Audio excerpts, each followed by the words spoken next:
With the passing of Jason David Frank, I thought it best to take a quick look back at the five-parter that introduced him to the world of Power Rangers. Power Rangers was a pretty standard good guys defeat bad guys show.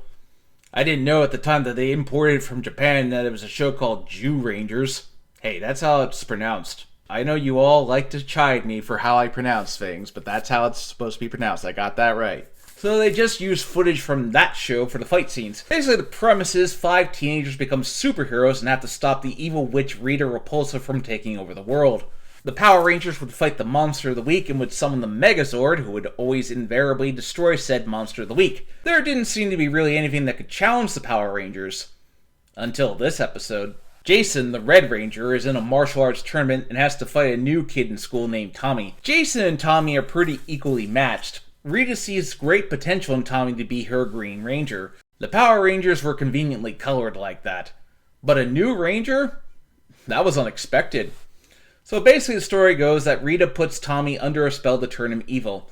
And the Green Ranger gets to work. He teleports into the command center and puts Zordon out of commission. No bad guy could ever get into the command center. And the Green Ranger effectively just put the Power Rangers' mentor out of commission. A usual battle happens, but then the Green Ranger does something unthinkable.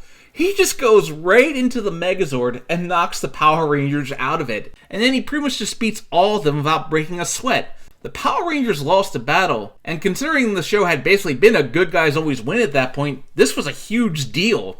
This episode was a 5-parter, which was a lot more common back then since cartoons would air on weekdays. You'd essentially have a part for each day.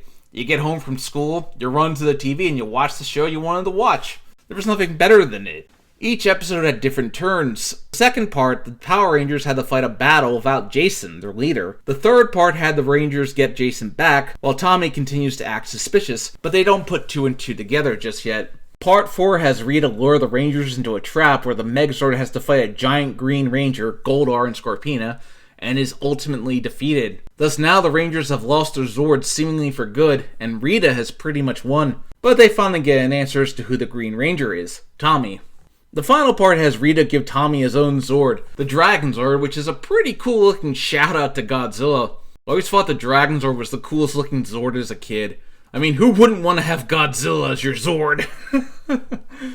But here's where the Rangers finally start to fight back. They get Zordon and the Zords back, and they pretty much just own the Dragon Zord in combat. And then finally, it's Red Ranger versus Green Ranger for the final battle. It's pretty evenly matched. The Green Ranger starts to get the upper hand, but the Red Ranger is able to destroy the Sword of Darkness, which breaks Rita's spell over Tommy. So now the Rangers are 6, and they get a new form for the Zords.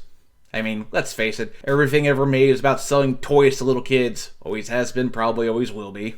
But for a kid's show, this was pretty epic. Power Rangers pretty much became must-see TV for kids after this 5-parter. It was around this time that kid shows were taking on more serial storylines, if only gradually. But this really took the Power Rangers franchise to new heights. The Green Ranger just caused the show to explode in popularity.